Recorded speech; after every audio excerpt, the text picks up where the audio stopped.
Guys, BL buzz में आपका स्वागत है। अध्याय की शुरुआत हाइवॉन से होती है, जो जूह्योक के साथ सो रहा था। वे दोनों सेक्स के दौरान जुड़े हुए थे और उसी पल हाइवॉन को डॉक्टर दोयुन की कही हुई बातें याद आती हैं। ये केनाइन्स में देखी जाने वाली विशेषताओं में से एक है। मेटिंग के दौरान नर केनाइन का अस्थायी रूप से सूज जाता है ताकि सीमन वापस न बह सके, जिससे सफल ब्रीडिंग की संभावना बढ़ जाती है। सभी वुल्फ सुइन्स में ऐसा नहीं होता, लेकिन कुछ मामलों में ये हो सकता है। वैसे ये हेट्रोसेक्सुअल रिश्तों में ज़्यादा उपयुक्त माना जाता है, और क्योंकि ये एक सेम सेक्स रिश्ता है, इसकी संभावना अभी भी कम है। ये बस आपकी जानकारी के लिए है, क्योंकि सावधान रहना कभी नुकसान नहीं देता। और हाइवॉन कहता है, यही सब डॉक्टर दोयुन ने मुझे बताया था। वो अपने मन में सोचता है, कमबख्त, हमेशा अजीब चीज़ों से निपटने वाला मैं ही क्यों होता हूँ। तो चलो थोड़ा और इंतज़ार कर लेते हैं। बहुत दर्द हो रहा है ना? मुझे माफ़ करना ह्यूंगी, शायद इसलिए क्योंकि मैं तुम्हें बहुत ज़्यादा पसंद करता हूँ। और माफ़ करना, मेरा ऐसा मतलब नहीं था। अक्सर पार्टनर्स के बीच का रिश्ता धीरे धीरे रोमांटिक बन ही जाता है। आखिरकार जब कोई लंबे समय तक भावनात्मक रूप से करीब रहता है, तो भावनाएं अपने आप पनपने लगती हैं। मैंने नहीं सोचा था कि सब कुछ इतनी जल्दी बदल जाएगा। अगर मैं ह्यूंगी की भावनाओं को समझने की कोशिश करूं, तो शायद मैं बार बार खुद को ही चोट पहुंचाऊंगा। लेकिन कोई बात नहीं, क्योंकि मैं किसी भी कीमत पर ह्यूंगी को छोड़ने वाला नहीं हूँ। जब तक हमारे शरीर जुड़े हुए हैं, किसी दिन हमारे दिल भी ज़रूर जुड़ेंगे। अगले दिन जूह्योक बहुत थका हुआ दिखता है। गन्हो पूछता है, कल रात कुछ हुआ था क्या? आप बहुत थके हुए लग रहे हैं। जूह्योक अपने मन में सोचता है, कल रात हुआ तो बहुत कुछ था, सच में बहुत ज़्यादा, लेकिन ऐसा तो नहीं है कि मैं वो सब कह सकता हूँ। फिर वो जवाब देता है, हाँ, बस ठीक से सो नहीं पाया, चिंता मत करो। गन्हो कहता है, समझ गया डायरेक्टर निम, तो आज दोपहर। लेकिन तभी उसकी नज़र जूह्योक की गर्दन पर बने हिक्की पर पड़ती है और वो अचानक रुक जाता है। जूह्योक पूछता है, क्या क्या हुआ? गन्हो सोचता है, मुझे लगता है मैंने कुछ ऐसा देख लिया जो मुझे नहीं देखना चाहिए था। और क्या ये वही है जो मैं सोच रहा हूँ? वो कहता है, कुछ नहीं। जूह्योक बोलता है, तुम तो बिल्कुल मज़ा ख़राब कर देते हो। तो दोपहर का क्या? गन्हो जवाब देता है, अंदर जाकर सब विस्तार से समझा दूंगा। जूह्योक कहता है, ठीक है। दूसरी तरफ हम हाइवॉन को रेक कैफ़े में आते हुए देखते हैं। हाइवॉन चीखता है। ताइसांग पूछता है, हाइवॉन, कहीं तुम्हें सर्दी तो नहीं लग गई? हाइवॉन कहता है, नहीं, मुझे तो ऐसा कुछ महसूस नहीं हो रहा। ताइसांग मुस्कुराकर कहता है, हाँ, कभी कभी ऐसा हो जाता है। फिर वो पूछता है, तो डायरेक्टर निम के साथ सब कुछ ठीक चल रहा है ना? हाइवॉन ये सुनकर शर्मा जाता है और पूछता है, ओह, क्या इतना साफ दिख रहा है? ताइसांग हंसते हुए कहता है, हाँ, तुम्हारा एक्सप्रेशन सब कुछ बता रहा है। हाइवॉन जवाब देता है, मेरा मतलब, मैं ये नहीं कहूँगा कि सब कुछ बिल्कुल परफेक्ट है, लेकिन मैंने कर लिया ह्यूंगी के साथ। तो शायद मैं सोचता हूँ ये एक कदम आगे बढ़ने जैसा है। ताइसांग कहता है, वाह, ये तो बधाई हो। और अपने मन में सोचता है, ये ऐसी जानकारी है जो मैं जानना नहीं चाहता था, लेकिन शिन जूह्योक के लिए ली हाइवॉन जितना ज़्यादा अहम बनेगा, हमारे लिए उतना ही बेहतर होगा। वो हाइवॉन से कहता है, एक बार जब तुम दोनों के बीच शारीरिक नज़दीकी आ जाती है, तो रिश्ता पहले जैसा नहीं रह सकता। डायरेक्टर निम अब तुम्हारी तरफ ज़्यादा ध्यान देंगे हाइवॉन। आपको ऐसा लगता है? फिर मुस्कुराकर कहता है, धन्यवाद ताइसांग ह्यूंगी। वो मुस्कुराते हुए आगे कहता है, अब जब मेरे पास सहारा लेने के लिए एक भरोसेमंद बड़े सुइन ह्यूंगी हैं, तो मुझे अब अकेलापन महसूस नहीं होता। हाइवॉन सोचता है, हालांकि ह्यूंगी हमेशा मुझ पर अपना प्यार जताते रहे हैं, फिर भी एक सुइन होने के नाते मैं हमेशा खुद को अकेला ही महसूस करता रहा हूँ। ताइसांग अपने मन में सोचता है, हाइवॉन जितना ज्यादा अपना दिल मेरे सामने खोलेगा, मेरे लिए अपना काम पूरा करना उतना ही आसान हो जाएगा। वैसे भी अब ज्यादा कुछ बचा नहीं है। तभी अचानक कोई कैफे के अंदर आता है और कहता है, ओह, ये कौन है? किम ताएसांग के सच में दोस्त भी हैं? वो अपने मन में सोचता है, क्या ये ली हाइवॉन नहीं है? वो शख्स और कोई नहीं बल्कि वही है जिसने पिछले चैप्टर में गन्हो से लड़ाई की थी। उसका नाम है यून जाई। हाइवॉन उसे देखकर सोचता है, वो तो एक टाइगर है। ताएसांग पूछता है, क्या इतनी देर हो गई है? चलो उससे मिल लेते हैं। हाइवॉन, ये मेरा एक दोस्त है जो बिजी घंटों में मेरी मदद करता है। तुमने भी शायद उसे नोटिस किया होगा। मेरा दोस्त भी एक सुएन है। ये है यून जाई। हाइवॉन अपना परिचय देता है। ओह, मैं हूँ ली हाइवॉन। जाई कहता है, तुम्हें देखकर ही साफ पता चलता है कि तुम एक वुल्फ सुएन हो हाइवॉन। क्या तुम अभी भी बच्चे हो? तुम अपने कान और पूंछ भी ठीक से छुपा नहीं पाते। ये सुनकर हाइवॉन को गुस्सा आ जाता है। ताएसांग कहता है, यून जाई, ऐसी बातों पर उसे मत छेड़ो। जब तुम्हें खुद को छुपाना आए, अभी ज्यादा वक्त नहीं हुआ है। हाइवॉन, उसकी तरफ से मैं माफी चाहता हूँ। उसके मजाक कभी-कभी ज्यादा हो जाते हैं। मुझे सुनना भले ही बुरा लगता है, लेकिन वो सही कह रहा है। मैंने यंग से कहा था कि मैं अब पूरी तरह बड़ा हो चुका हूँ और उससे मेरा पार्टनर बनने की गुहार लगाई थी। लेकिन सच्चाई यह है कि मुझे अब भी नहीं पता कि अपने कान और पूंछ कैसे छुपानी है।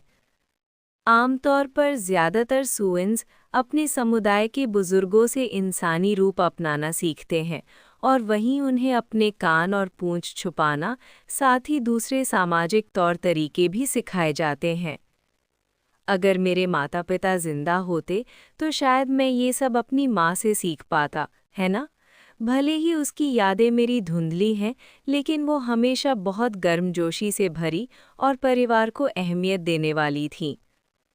तब मैं बहुत पहले ही अपने कान और पूंछ छुपाने में माहिर हो गया होता और ज़्यादा जल्दी इंसानों जैसा बन गया होता।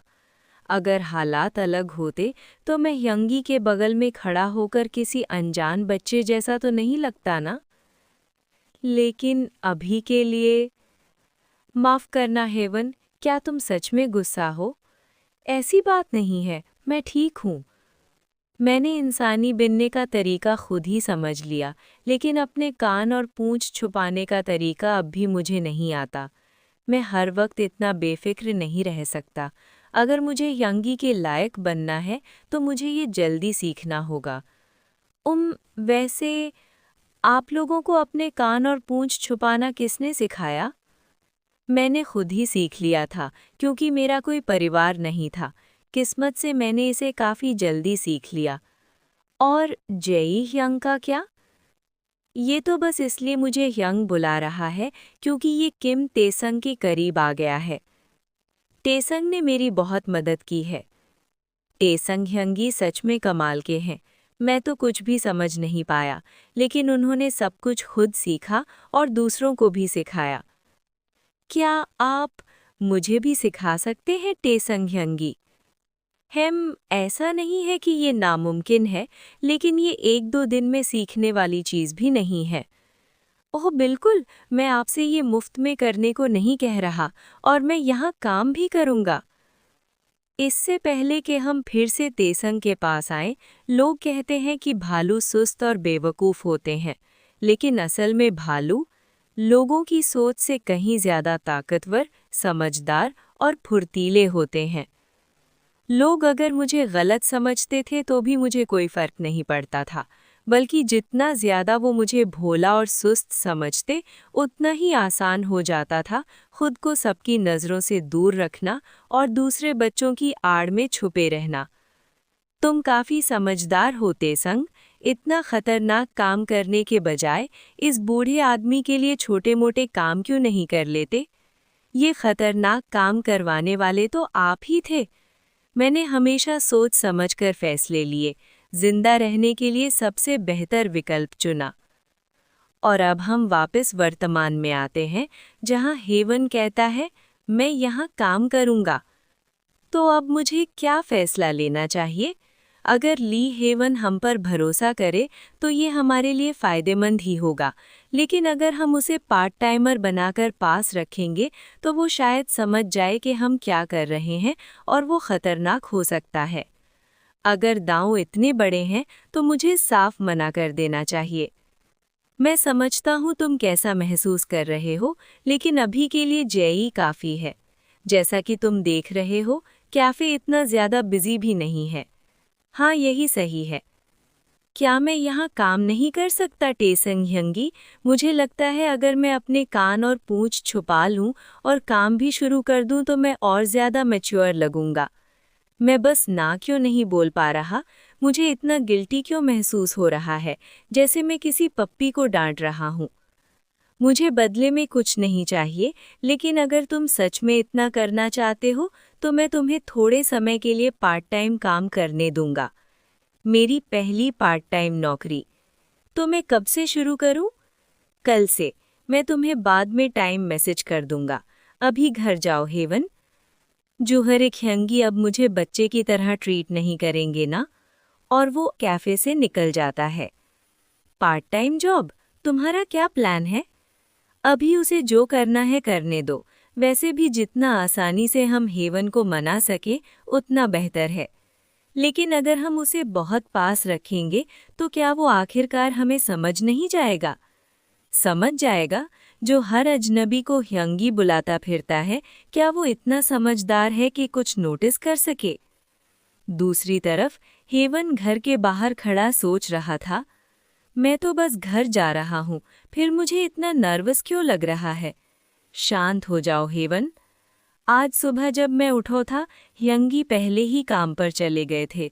शायद इसलिए कि कल रात के बाद आज पहली बार हमारा आमना सामना होगा, लेकिन मैं थोड़ा नर्वस हूँ। अब जब हम शारीरिक रिश्ते में हैं तो चीज़ें अलग होंगी ना?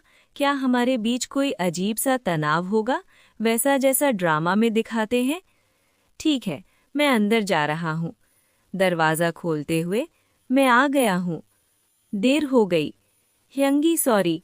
नहीं रुको, ह्यंगी अभी तो 8 बजे भी नहीं हुए हैं। जियोंग कहते हैं, ज्यादा जवाब मत दो, अभी कुछ समय घर पर ही रहो और सीधे रहो। वो सोचते हैं, हमें नहीं पता वो बूढ़ा आदमी क्या कर सकता है, इसलिए कुछ समय तक सावधान रहना होगा। हेवॉन सोचता है, ये क्या है? अजीब टेंशन तो छोड़ो, ये तो मुझे और भी ज्यादा बच्चे की तरह ट्रीट कर रहे हैं। मैं ऐसा नहीं होने दूंगा। वो पूछता है, बिना कुछ समझाए अचानक ऐसा कहना बहुत नाइंसाफी है। मैं कल से तेसोंग ह्योंगी के कैफ़े में पार्ट टाइम काम शुरू करने वाला हूँ। जियोंग कहते हैं, तुम्हें वजह जानने की ज़रूरत नहीं है हेवॉन। और ये पार्ट टाइम काम क्या है? क्या मैं तुम्हें पर्याप्त पॉकेट मनी नहीं देता? हेवॉन सोचता है, वो फिर से मुझे बच्चे की तरह देख रहे हैं। मुझे लगा था शायद अब वो मुझे अलग नज़र से देखते होंगे। जियोंग कहते हैं, अगर तुम्हें कुछ चाहिए तो बस बता दो, मैं तुम्हारे लिए खरीद दूंगा। हेवॉन सोचता है, लेकिन अगर मैं अभी रोया या गुस्सा किया तो पहले जैसा ही हो जाएगा। मुझे बदलना होगा। मुझे शांति से अपनी बात रखनी होगी। वो कहता है, ऐसी बात नहीं है, मैं बस हमेशा से इसे आजमाना चाहता था।